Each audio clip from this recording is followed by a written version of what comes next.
right. Well, good morning, good afternoon, good evening, everyone, and welcome to the world's most exciting classroom. My name is Joe Grabowski, and I'll be your host for today. We've got a pretty big update with the Oosterschelde and the DARWIN200 team. So I think the best way to get at that is just to share my screen, and we'll show you just what's going on. So last time we checked in with the ship and the crew, we were maybe 2 days away from arriving in Africa, arriving in Cape Town. So if we zoom out a little bit more, you can see just how big this massive continent of Africa is, and you can see where we've come from, this expansive ocean that we've covered. Let's zoom in a little bit more. There we go. We started in the Falklands, and then we spent a little time in South Georgia. Unfortunately, we weren't able to get to Tristan da Cunha. It was always kind of maybe 50-50 or even 40-60, whether the weather would have cooperated, but it just didn't work out for us. You can see this funny little loop we took here. And again, this is weather related. The captain was going to try to avoid some weather, but the pattern shifted. So we ended up right in the middle of it anyway. So we just kind of turned around and continued back with our track. You just can't predict what the weather is going to be like. I'm going to share a quick little video clip here. This is a little highlight reel that Josh, our camera operator who was on board this leg, put together as the Oosterschelde was arriving in Cape Town. And then when Josh joins us later, he's going to join us in roughly half an hour from the ship. Maybe we'll play it again. He can kind of take us through it play by play. But I'm going to share this video here. And let's take a quick look at this arrival in Cape Town. So it was optimized for social media. So we have this nice vertical bar, but you can see raising the flag as we're getting closer. We've got land in sight. We've got our nice big flag from the Netherlands there off the back. And there we go, our first greeters. We've got some seals hanging out there. Looks like we had a dolphin bringing us in as well. And then I think these are some southern right whales. They definitely look like southern right whales.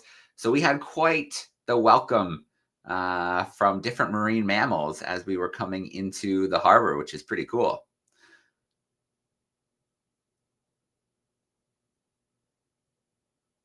And there we go, the handy drone work. I think Josh, Tom, and the rest of the camera operators have become absolute pros at flying the drone while the ship is on the move and recovering it.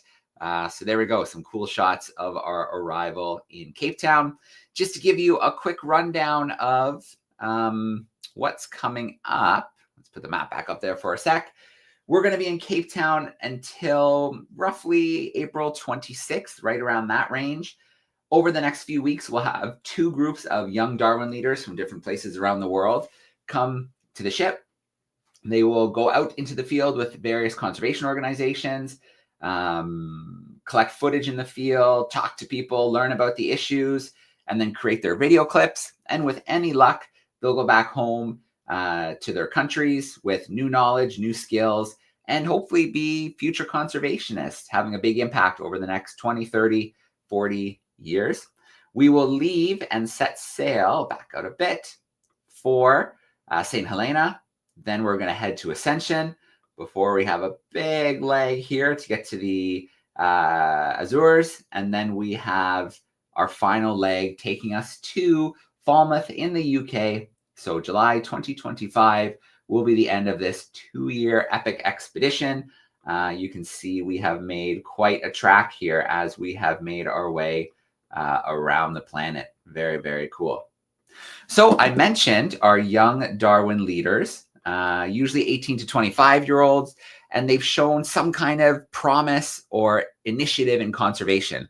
Maybe they've started a conservation organization. Maybe they've done something in their community, something that has kind of come to our attention and earned them a spot to come out into the field when we're in one of the ports around the world. And I'm really excited when we are in Cape Town. One of the groups we're going to get to work with is Marine Dynamics, and they're located in Hans Bay, which is about, I think, a 2-hour or so drive from Cape Town. We are going to have at least 2 Darwin leaders out there looking at projects, things like sharks and the South African penguins. And I will spend a chunk of time out there as well. And hopefully we'll do some really cool live streams And we'll also collect some footage for some education videos and things like that. And lucky for us, we're going to get a little intro to marine dynamics today. I've got Amy Weber hanging backstage. She is a marine biologist with Marine Dynamics. She's also their intern coordinator. Coming to us from Gansbaai. I'm going to bring her in here right now. Hey, Amy, how are you? Good, thanking yourself. Good, great. It's great to have you with us. We actually just met online yesterday, and I roped you into doing this for us today. So we're so excited to have you with us to introduce us to, well, of course, yourself, but as well the awesome work, not only in tourism, but conservation that Marine Dynamics does. Yes, so of course, with Marine Dynamics, as you said, it is very much hand in hand, having the conservation side alongside ecotourism as well. So that's kind of our mantra. Everything fits in together. But yeah, already for the introduction, so I'm part of the biology team. So we work with doing the conservation. And naturally, when interns come through, I'm here facilitating their skills-based scientific projects that they'll operate with during their time here as well. So all angles, and definitely no day the same here. So your explorers will definitely have a great time. Excellent. Well, I think we were talking yesterday, and it was mentioned that, you know, you never know what's going to turn up. I think a few orcas turned up just the other day, and you guys were able to race out and go and see them. Yeah, so we had 4 orcas that were in the bay, completely took us by surprise. Saw a spout, we chased the spout, see if we could spot some whales. It was actually on a shark cage diving trip as well, so completely off route, but you know, when you have the opportunity, you want to see the extra wildlife. Sure. We just saw that impressive dorsal fin chopping through the water, and yeah, got to witness my first orcas out in the wild. So it was a very special moment to be able to sharing that as well, especially see the species that have changed a lot within our ecosystem as well. So a lot of respect for them. Yeah. And then how long have you been with Marine Dynamics? So I've been working with the company for 1.5 years. I did join originally in 2022 as an intern. And that's when I made my mind up very quickly that this is the job that I want. So yeah, went and did my master's degree and said, please, can I come back? And they said, yes, of course. So nice full circle moment to be able to work with the interns as well now. All right. Well, I know you have a little presentation. I've got a couple of video clips that I'm going to play for you as well. So we're going to get into a little bit of the science, and then maybe afterwards we can dive a little bit more into some of the wildlife. I'll ask you a few questions about what we might encounter when we get out there in a couple weeks. Yes, of course. So I'll set up my presentation, just share the screen. And then, of course, going through all of the different bits as well. Very, very happy to answer any of those questions as well. Excellent. I see it loading, and I think I can add it to the stage. Oh, it's going slow today. Let me try that one more time. No, that's all good. Let me know when you're ready. I see. I still had the map in. There we go. Okay, we have your presentation front and center. Fantastic. So yeah, I'm just going to talk through a little bit about research and conservation that we do at Marine Dynamics. So we'll start off, of course, I do work on the shark boats as well. So a lot of my loyalties lie with our sharks. So I'll be discussing that with you guys today. So for each of our boats, every time we go out, it is a commercial vessel, but we do take the opportunity for every situation to collect long-term data sets as well. So I'll walk you through our sightings that we do have through the last year. So we'll start off with our bronze whaler sharks. So these are our most common sightings. We actually only first saw them in 2017 as we did have an ecosystem change shift, and that is due to orca predation on our great white sharks. So definitely made headline news, and it was for the purpose of the livers. During those times, we didn't have these bronze whalers, so there was a period we weren't seeing too many sharks, and it was very much a sigh of relief when we had another species that came through, and now they really do steal the show. You can see we do have our sightings from January through to August. There is a little bit of seasonal variation, so of course we're down here within the Southern Hemisphere. So our summer months are running later on in the year from around November up to February. And we tend to experience some warmer waters during these times. And of course, with sharks, they are what we describe as ectothermic. So they're cold-blooded. They are going to have an increased activity with the increased water temperature as well.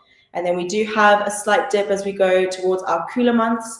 And specifically June and July, specifically, you'll see quite a big drop. And that is as a result of the sardine run. So we operate here at Gansbaai along the west coast, and the sardine run happens up along the east coast closer to KwaZulu-Natal, and massive bait balls of sardine. So these bronzies will make their way up there, have their feast. They'll be in the company of multiple whale species, specifically the Brutus whale takes advantage of this, dolphin species, pelagic birds, and the bronze waders will be there in their absolute hundreds. So we don't mind sending them off for a little bit, let them have their feed, and then they will come back down again. So we see that national migration route when it comes to these sharks as well.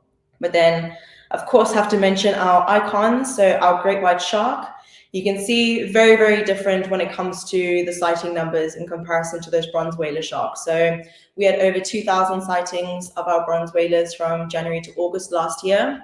But here you can see we only had 5 distinct individuals that came through over those months in 2024. So typically now, with the fleeing response as a result of the orca predation, it does mean our sightings are less. They're very unpredictable, so it's always extremely special when we do see these animals come through. So May, we had 4 different individuals. July, we had 1 come through, and they typically do range from around 1.5 to 2.5 meters as well. So we've seen a shift not only in our sightings, but also in the age of the individuals that we do have. So for great white sharks, at maximum, they can reach an impressive 6 meters. So seeing the juveniles and the young ones, it is positive. We can see they are still populating. So for these animals, we are seeing that decline as well. But it's not just our sharks that we are going to have as well. Our last one that we have here is our broad-nosed 7-gill shark, one of the cutest ones. You can see that little face at the bottom, very, very sweet. And they typically are a little bit of a deeper species, but another one that popped up as our great white sharks moved out. So we tend to have a few more in those summer months. At maximum, they'll reach around 2.9 meters or so. And they actually do hold a Guinness World Record. And that's because as opposed to regular sharks who have 5 gills, as the name suggests for these 7 gills, they do have 7 gill slits as well. And very unique is that you can see along the top of the head, there are a constellation of white and black dots. These are actually the fingerprints when it comes to the specific species. So we could utilize this photo, for example, for the purpose of photo ID. So you have your photos, you build a catalog, and photo ID is definitely booming in our marine world at the moment. So it's one of the most accessible ways to, of course, have a look at your population, see your numbers, residence times. Very, very important factor and very accessible. As I mentioned, we are sitting on our commercial shark cage diving boat. So having that data and then that sort of communication with our public as well is fantastic to have at the same time. And then another one, this is not a shark, but instead a stingray. So sharks and stingrays, they are very closely related to one another. They belong to the group called elasmobranchs. So one feature that defines this is that their skeleton, it is fully cartilaginous. So it's not like bones, our skeletons, or bony fish. Instead, the same substance in your nose and your ears, very lightweight and very flexible as well. And you can see they kind of come to play when our bronze whalers tend to dip down around May to July. And similarly to that broad-nosed 7-gill, you can just about see it in the image, but above that massive hole that you can see on the side of the head, that is what we call the spiracle. Above that, there are some dots there as well. So just like that 7-gill, those dots are unique. And currently we are doing a paper on this. So we're taking our long-term data from 2014 all the way up to 2024. And we're going through doing photo ID, trying to get the numbers that we have, also explore the different relationships between these animals and in their oceanic environment. So mainly temperature and dissolved oxygen as well. But these definitely are one of the larger animals we have come around the cage. So 4.3 meters is their maximum size. Very graceful, absolutely beautiful to be able to witness. So a welcome sighting amongst our cages as well. But beyond our cages, we do have an estuary environment. So where we operate with our shark cage diving, it's within an area called the shallows. So we do drop anchor between 7 to 10 meters. And just along that coastline, we do have a local estuary. So that is the environment where fresh river water is coming down and meeting our oceans. And we're going to have what we describe as a brackish environment. So it's a mixture of salt and seawater. There's various levels of saltiness, otherwise known as salinity, are going to differ based on your tidal input and then also your freshwater input too. So every single week, we do go down and collect data for this. The name of our estuary is Ellen Kralsmond, bit of a mouthful. But all of the data collection that we are completing is in conjunction with Cape Nature, who is one of the conservation companies operating within the Western Cape, looking after estuary health and making sure that it is valuable. Of course, for estuaries, they do provide very important services both to us and the natural environment. So nursery habitats, it does, of course, provide food provision, bait provision. So it is an environment you want to make sure is within good health. So we do take a more of a holistic approach. So we look at water property measurements, but then we also look at our natural wildlife too. So when it comes to our water properties, we do utilize what we call the YSI. So that is the Yellowstone instrument. And it is a probe. There are various sensors within that pick up the list of measurements that we have there. So temperature, salinity, our dissolved oxygen, and then also what we call the conductance. So that's how much energy can pass through the water. Conductance and salinity, they do go hand in hand. The saltier your water, the higher your conductance is going to be at that point too. And then we also do look at our bird monitoring. So we take note of the abundance, our diversity, also check the seasonality, and a very important factor is the human impact. So with these environments that are open to the public, that are utilized by the public, either recreationally or for the purpose of bait provision and fishing, so as a source of income. So when you are utilizing a natural environment like this, you want to make sure that nature and your population are happy as well. So all of these factors are what feed into a long-term monitoring process. We are able to see the trends that we're meant to see throughout the year. So initially you can have a look, make sure everything's in check, but it's very, very easy to then identify whether anything is lying outside of those regular thresholds. It means you can take action pretty much immediately, whether that is through opening up the mouth. Sometimes there are sandbanks that form along, blocking that water in. So that happened in 2022. We made the decision to open it as we did see a massive decline in the dissolved oxygen, and then also changes in the salinity that will be damaging to the natural environment within that area. And then if you can see your human impact too, you can then create regulation that does ensure everyone is using the environment within a sustainable way. So that is one of the big things that we do operate, something we will get the leaders to be doing with us as well. And then this is one of the most exciting things that we do, in my opinion, our BRUV deployments. So BRUV does stand for Baited Remote Underwater Video. So what this is, you have a rig on one side, a bait canister, you can see in the right-hand picture. Just opposite, you're going to have your GoPro that is recording everything that is coming through from this. So we operate this within our island ecosystem. So we have Dyer Island that is home to our endangered African penguins. Around that ecosystem, we are dropping these videos, just making sure everything is in with good health. And within that small area, we're very, very blessed with the amount of ecosystem types that we do have. So kelp forests, it's pretty much what the Western Cape is known for. Huge, huge sort of marine plants that do grow up from our rocks. They attach themselves and they can grow at the rate of 1 centimeter per day. So very, very abundant. And just like a terrestrial forest, at your base level, you're going to support a different ecosystem to what is being supported then at the top, where you find your leaves, or what we call fronds when it does come to the specific plant. Then we also do have rocky reefs and some sandy sediment too. But the main focus when it does come to these deployments, of course, always fantastic to see what's happening under the waves in an uninterrupted environment. But we will go through, analyze this footage, look at our species abundance. So how much of each species there is, the species diversity, how many different species you are seeing at that time, and then also the way these animals are interacting with their environment. So we can see whether any conservation that has been put forward has been effective, whether any action needs to be taken further as well, which you can already see just from these images here, how much it is within our small environment. So the bottom left-hand corner, we do have a common octopus, and then also just below it,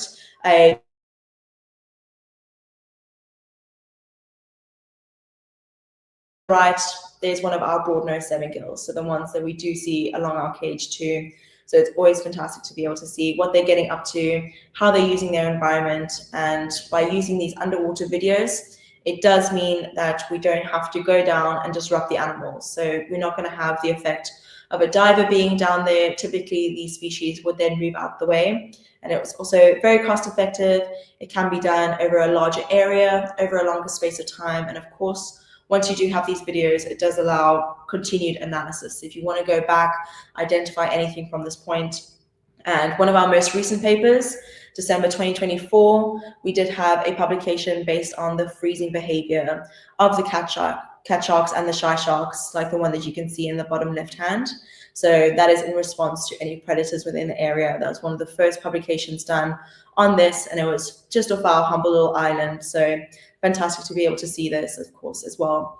And yeah, Joe, if you want to play the video for the BRUV deployments, you guys can essentially see what it's like on the boat as well. I assume I'll stop.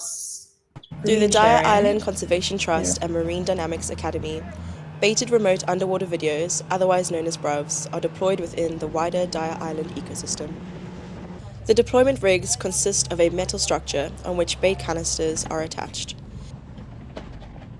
These will be filled with fish to create a scent trail that attracts marine animals into the area.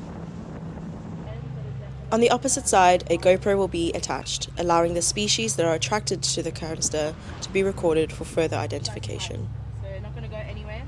The rigs are deployed with a rope and buoy to allow them to be retrieved, with each deployment lasting for an hour at a time. There are a total of 5 sites consisting of 4 deployments within each.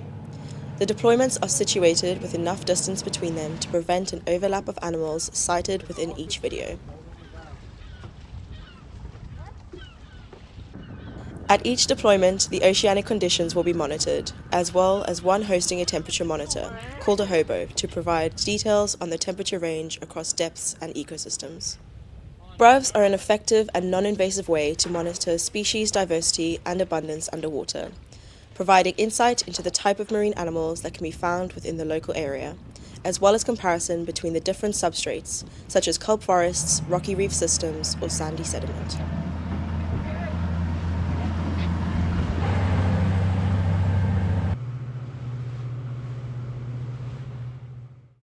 After collecting the footage, analysis is completed to identify the specific species and the maximum number sighted.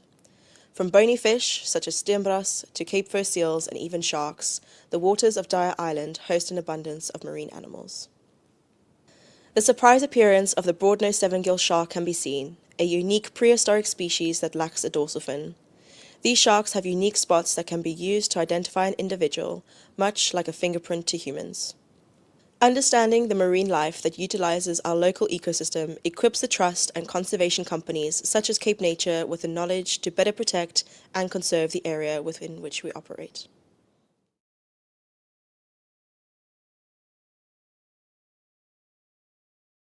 Fantastic. So I'm just going to go back to sharing my screen.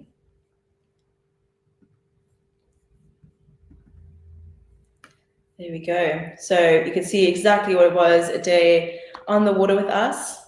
And what we utilize for all of our research is our vessel Lawazi, so you can see it just here as well.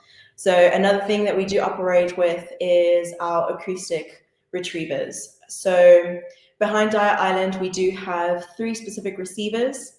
What this is, it's going to pick up any species that come past that have an acoustic tag placed on them. So it will ping off, it'll note down the time, the date stamp, and then also the unique code. So once that receiver is then collected, it is utilized with a hydrophone. That's where you can see just there, down in the bottom right-hand corner, we were retrieving our last ones just over in July, and we did ours just a couple of weeks ago again. So it will send down a signal, it'll ping off, and that receiver will float up. And we do have a humble 3 just behind our Dyer Island ecosystem.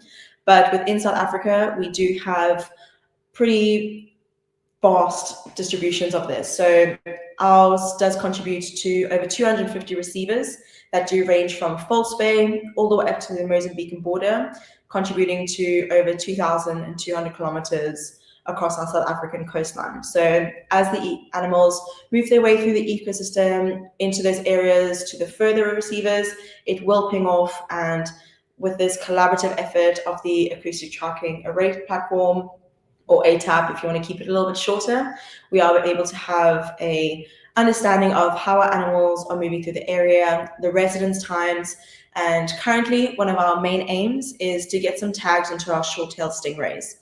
So there are larger species. We have had our receivers and our tags placed onto the bronze whaler sharks. This was done for a past biologist, Toby Rogers. His PhD looked at the distribution of bronze whalers throughout South Africa. But for our stingrays, we don't have too much of an idea of their migratory patterns or their loyalties to our ecosystem as well. So that is what we call our site fidelity. And there is another video that's going to discuss the ATAP retrieval and deployments within our local area as well.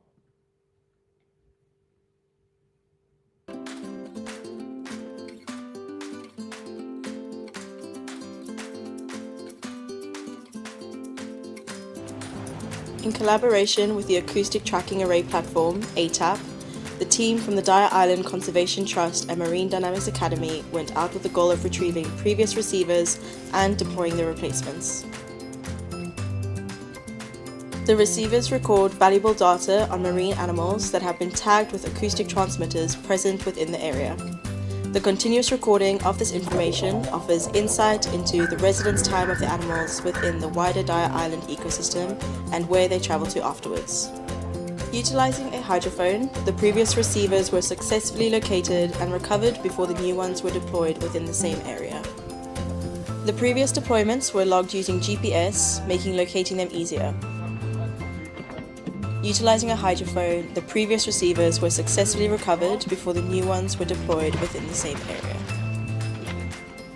The acoustic receivers form part of a large network across the South African coast, with over 250 receivers moored over a range of 2,200 kilometers, as arranged by ATAP. The collaboration of scientists across South Africa equips the associated conservation initiatives with knowledge of marine animals not only within our locality, but through the entire coastline, from False Bay in the Western Cape to the South African and Mozambique border. Long-term and large-scale understanding provides a firm baseline on which effective conservation can be established, protecting the area and marine life within it. On board Lwazi, the team consists of marine biologists, our skipper, and Marine Dynamics Academy interns. Our scientific skills-based interns regularly assist with conservation initiatives completed through the Dyer Island Conservation Trust.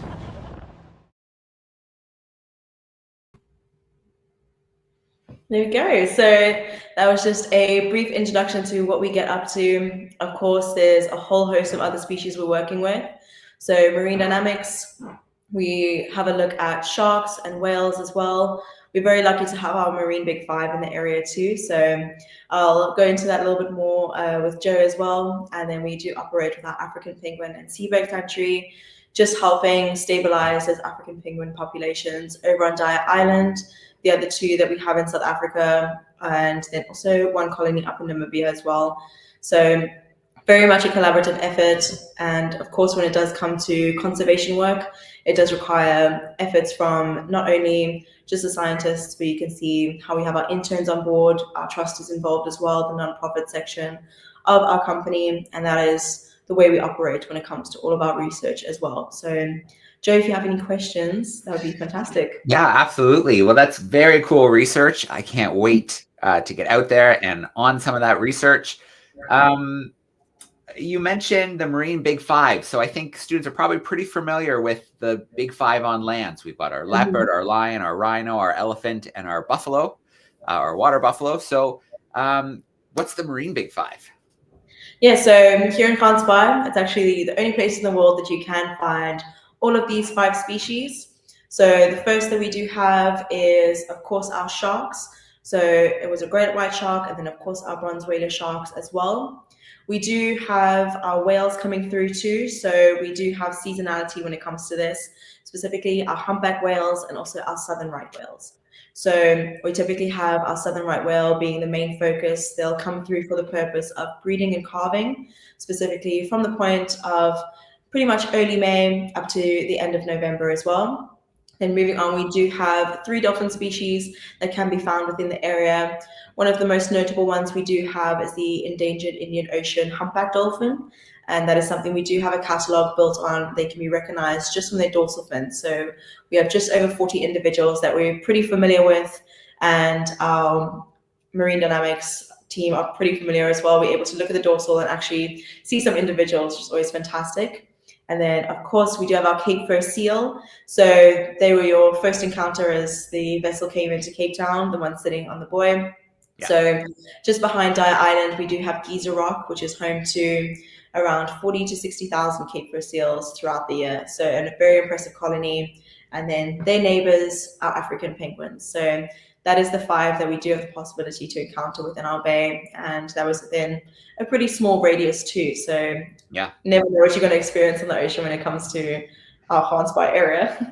So those whales that we saw on the way in, the southern right whales, was that just lucky? Because it seems like maybe that's a little early for them to be coming back in.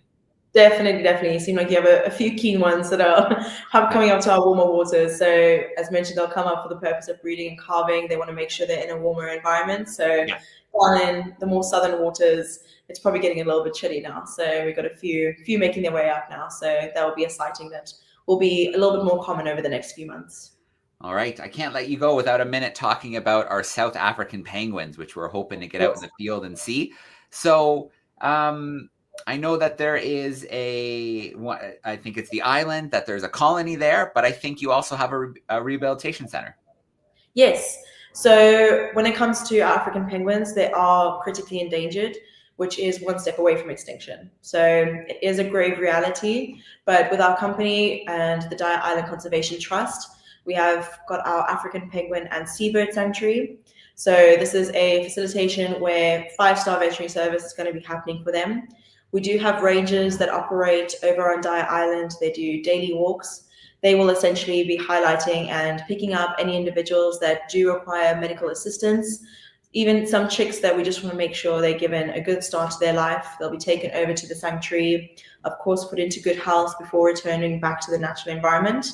But we do have a few specific individuals that weren't able to go back out, so those are our residents. So we do have a few that stay with us forever over the specific ecosystem as well.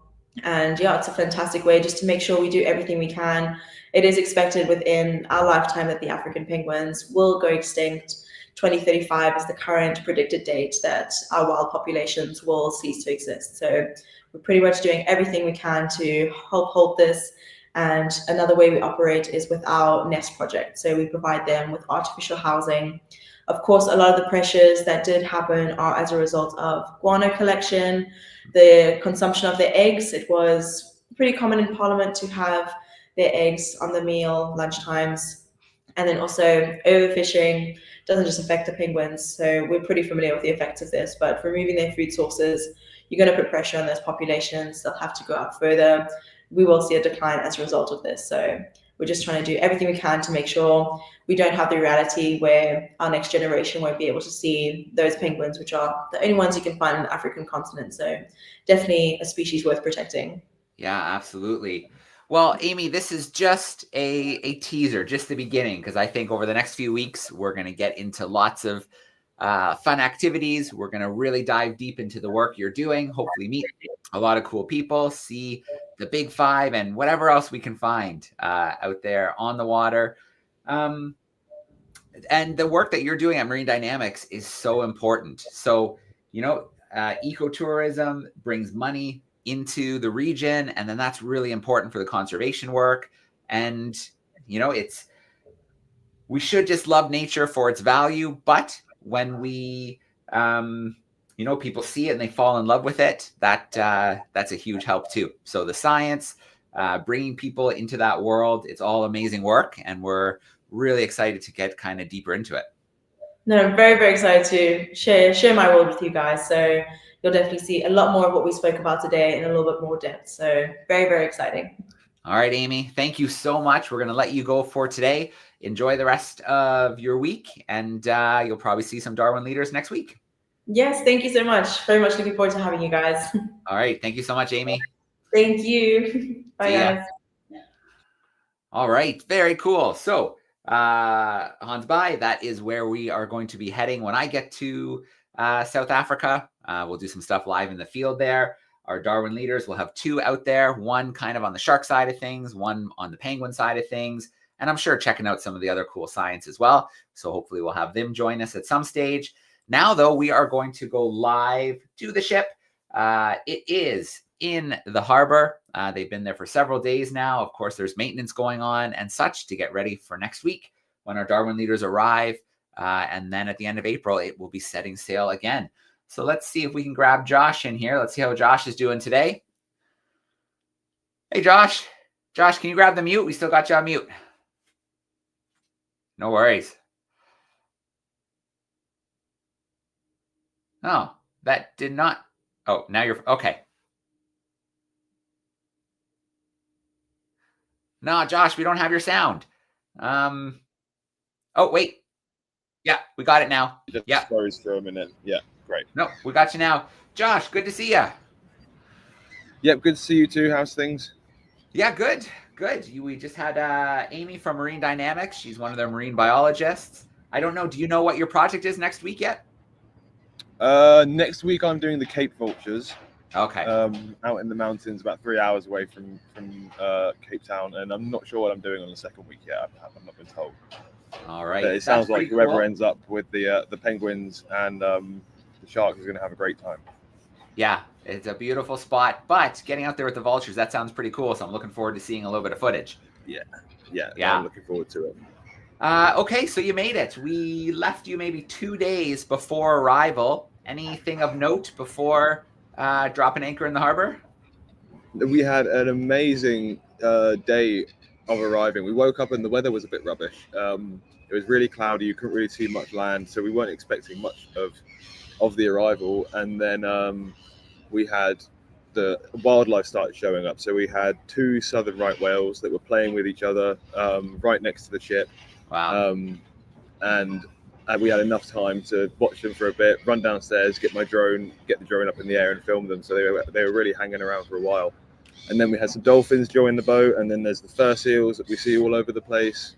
And yeah, it's been quite a windy few days, but the weather today is beautiful. It is hot today. Yeah. So yeah, maybe a bit too hot for me, but I think some people are quite enjoying it. All right. Well, Cape Town is a pretty iconic harbor. Can you see anything from there? I see cranes behind you. Is your view pretty restricted, or can we see any of the mountains? No, I mean, we've got, I'm not very good at navigating the laptop camera, but if I go like, there you go. There's Table Mountain in the background there. Table Mountain, yeah. And then interestingly, we've got this, it does look very much like an industrial port here. Yeah. But this ship here, this is the Agulhas 2? Yeah. Yep, and this is the ship that they used to rediscover the wreck of the Endurance, Ernest Shackleton's ship. And we didn't know that was going to be here until we showed up and we watched a documentary about it on the way over. So it's really nice coincidence that it's there. That is so cool. We did Exploring by the Seat of Your Pants, my organization. We did all the live events from the ship while they were looking for it. Oh, wow. That's really cool. I didn't know that. Yeah. So with any luck, it'll still be there. Yeah, that's really cool. Yeah. And awesome. other than that, I mean, there's a lot going on wildlife-wise in this harbor. I think there must be a lot of fish because we've got loads of sea lions jumping around today. Yeah. Yeah, you can see a pile of sunbathing sea lions here. Oh, yeah, I can see their heads. Yeah, one swimming by pretty close. Not a sea lion, sorry, a fur seal. Yeah, having a little play. Yeah, and we've got the gulls and the terns are diving into the water a lot, so there's obviously a lot of fish coming to the surface, maybe because of the heat. All right, very cool. Well, have you been able to explore a little bit of the city at all? I know you have a few days. Yes, we actually got to do, because we arrived early, as to give the guests something to do, the Oosterschelde arranged a tour of Cape Town, so we got to go down to a penguin colony, and down to the Cape of Good Hope and up to the top of Table Mountain and stuff. So we really got around and we really saw as much as you can see in a day. It was really nice. Yeah, that sounds great. Josh, what I want to do now, I have that sizzle reel of the arrival. So yeah, I'm going to play it. And if you want to maybe just narrate a little bit while it's playing. You definitely see an overcast day. Yeah. So this flag was morning. That time in the morning. Yeah, and there were a few of these boys all along the way, and they were all covered in those fur seals. And I'm not sure what species of dolphin that is, but we had a few dolphins coming and going, and then these are the two right whales that we saw. As you can see, they're really close to the shore. Yeah, from what Amy was saying, it's pretty cool encounter because I think it's more around May when they really start to come back in bigger numbers. Oh wow! Well, yeah, it was awesome to see them. Really, that's the closest I've seen them. To see them sort of interacting the way they were interacting for as long as they were was really nice. Yeah, it's hard to tell from the video because you had the drone up, but how close to the ship would you say they were? When we sailed past them initially, they were probably, I don't know, 150, 200 meters away from the ship. But by the time I got the drone up, we were already sort of well past them. Yeah. But like I said, they stuck around on the surface, flapping their fins around long enough for me to run downstairs and get the drone in the air. So, yeah, it was just really nice to see. Really nice encounter. Yeah, you're a pro with the drone now, so I imagine the launching and landing from the moving ship are just second nature now. Yeah. And let's hope it stays that way. Yeah, absolutely. Very cool. Great. Well, so you've got a few days. Then the Darwin leaders are going to come in. You're heading about, you said 3 hours away for the Cape Vultures. That sounds pretty awesome. Yes. Yeah. It looks like a really interesting project, and it sounds like we're working with a few of the local people around as well to give us better access and better encounters with the birds. So yeah, I'm really looking forward to that. Yeah. Do you know offhand, have you had a chance to talk to Rolf? Do you know how many leaders arrive next week? I do not, I'm afraid. No, I've got no idea. I can tell you at least 3 because I know there's me, Tom, and another camera operator coming, but maybe more. I've got no clue. I would imagine more. 3 for sure, because I know there's going to be the 2 heading down Gansbaai way. You're going to be out with the Cape Vultures, so yeah, at least 3, but we'll see. You never know what Rolf has up his sleeve. I know, yeah. But no, it'll be interesting to meet some of the Darwin leaders we're getting in as well, because we're getting, as far as I'm aware, we're getting a lot of African Darwin leaders coming to South Africa because it's so hard visa-wise to get them to other continents. Yeah. We've almost been saving up all of the African applications for when we get to South Africa, so it'll be really nice to work with a different demographic of people. Yeah, no question. All right, Josh. Well, I won't keep you too long. I know it's hot on deck. I know they're doing a lot of work. I'm sure you might want to jump off and explore, or maybe you're editing the voyage video. Yeah, I wish I could jump off and explore, but I'll be on my laptop for the rest of the day. Yeah. All right. Fair enough. Well, Josh, we always love getting to steal you for a little bit. Yeah, thanks. It was great catching up. Yeah. Well, have fun with the Cape Vultures. I will see you probably sometime in a couple weeks. Yeah, great. Looking forward to it. Awesome. Thanks, Josh. Thanks. All the best. Bye-bye. Yeah. See ya. Okay, there we go. That worked out pretty well. We had a nice live connection from Gansbaai, which is where 2 of our Darwin leaders will be next week. It's about 2 hours or so from Cape Town. And then we were just at the V&A waterfront. And yeah, you can see Josh is in a pretty cool spot. You've got that beautiful view of Table Mountain in the background. We've got those fur seals playing by the ship, lots of bird action. And then very cool to see that huge research vessel, the Agulhas 2, which, as Josh mentioned, was the research vessel looking for Ernest Shackleton's vessel that sank, the Endurance, on the expedition. So if you don't know much about that expedition, actually, you can see I've got a poster back there, Endurance Found. The water was over 3,000 meters deep. It was beautifully preserved in the deep, cold water. There's no bacteria there to eat away at the wooden ship. And it's a pretty epic expedition of survival because somehow, after the ship being crushed in the sea ice, having to make their way to the edge to get into the little lifeboat that they had, get to an island, a crew went and found their way to South Georgia, had to hike to the other side of the island, and then eventually come back to get the rest of the crew. And everybody survived. So it's a pretty epic tale of survival. It lasted for months.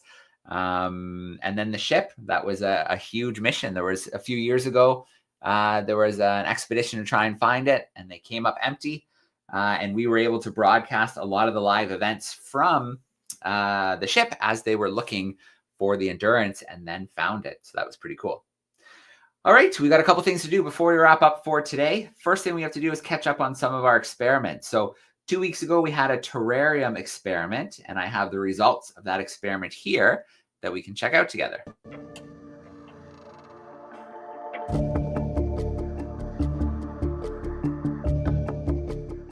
Welcome back, everyone. How did you get on selecting tropical plants to grow in your very own terrarium? Remember, you've got to select the right species of plants very carefully.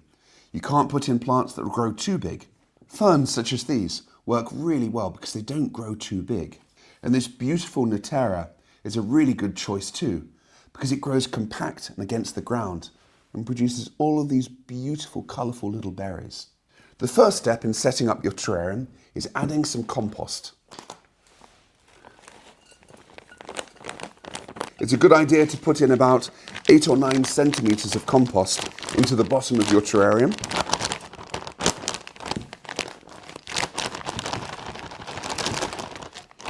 There we go, let's fill that up. A little bit more, I think. I want these plants to be well rooted. I'm using a repotting mix, but really any normal compost will work well. Let's also set up our plastic bottle terrarium. We'll add in a good layer of compost into this too. There we go. It's a good idea to even out the compost in your terrarium and to add a little bit of water before putting in any plants. So get that compost nice and moist, and the same in this one. You're then ready to start adding some plants. Think carefully about where you're going to place your terrarium. Is it going to be in bright sunlight or shade? Which plants do you think would like stronger sunlight conditions or shady conditions? For example, ferns. Do you think ferns would like direct sunlight or slightly darker, shadier conditions? Well, I think in my plastic bottle terrarium, I'm going to plant a nice shade-loving fern. So let's very carefully take him out of the pot. Very gently. We'll just plant that fern down into the compost and make sure its root ball is fully covered. We might give him a little drink as well. Add a little water on top. I'm going to place him on a shady windowsill where it's not too strong sunlight, but also not too dark as well. Look at that. A perfect little greenhouse. I can't wait to see how that fern grows. Next, I'm going to plant this larger terrarium. I think I can get 3 or 4 plants into here. I think I can plant this beautiful Nertia at the front. So let's very carefully take him out of the pot and make a nice little space for him at the front here. Remember, the plants will grow, so you don't want to put them too close together. I'm also going to make a couple of holes for the next plants that we'll plant. I think I'll plant this little fern down here at the front.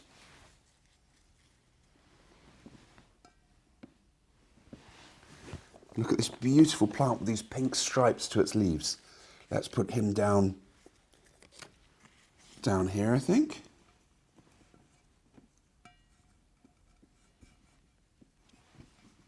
And then last but not least, perhaps this taller one at the back.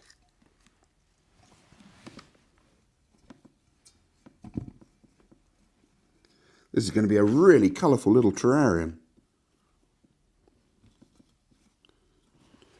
You might want to sprinkle a little bit more compost just to make sure all of the plants are well planted and their roots are fully covered. Let's put a little bit more compost at the back there.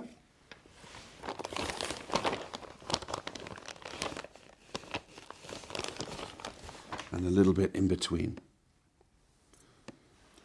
I'm just going to give these guys a bit of a drink as well.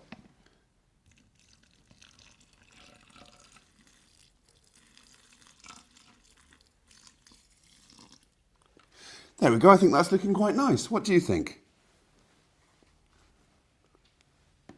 That's certainly a very colourful mixture of plants. You can also add pebbles or stones or even some of your toys to make your miniature jungle inside your terrarium even more interesting. Don't forget to add the lid to your terrarium to keep in the moisture and warmth. And the advantage, of course, with this plastic bottle terrarium is that you can really easily regulate the amount of air that goes in and out by unscrewing the top, just like that. And for this larger cork top, you can put the top at a slight angle to give a little bit of space for air to come in and out of your terrarium so your plants can breathe. And this is especially important on really hot days. If your terrarium is left in direct sunlight on a windowsill, the poor plants inside could easily overheat and die.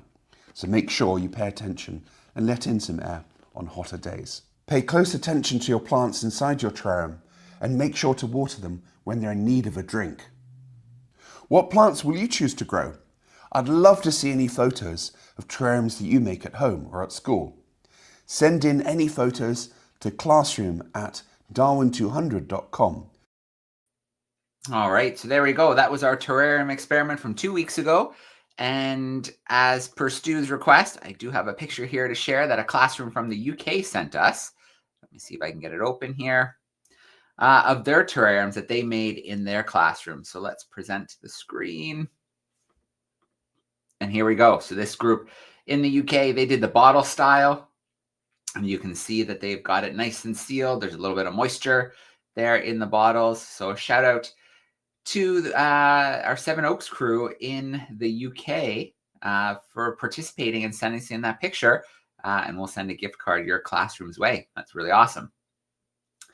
So if I come back from that screen share, we're not going to have a new experiment today because next week will be our last World's Most Exciting Classroom before I'll be in South Africa.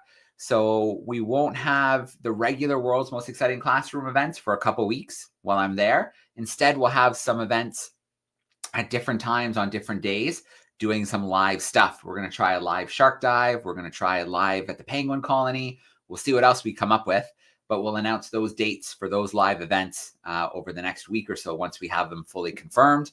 It's also a matter of watching the water because we have to get out on the water.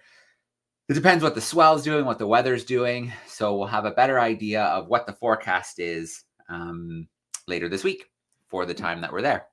So we've got our curiosity of the week. Let's take a look at the answer to last week's curiosity. Here it comes. Welcome back, everyone. For last week's curiosity, I asked you to try and identify this blue stone. Could you work out what this is? Well, many of you sent in answers and identified it correctly. This is lapis lazuli, known for its beautiful deep blue colour. But could you guess what it was used for? For thousands of years, people have traded this beautiful semi-precious stone and ground it up in a pestle and mortar. It takes a very long time and a lot of strength, but you can grind this stone up to make a paste. But what do you think that was used for? Well, blue is actually quite an unusual colour in the natural world. When you think about it, greens, reds, yellows, oranges and browns occur all the way through nature, but blue is very rare. And this was one of the few sources of making paint in a beautiful blue colour in the ancient world.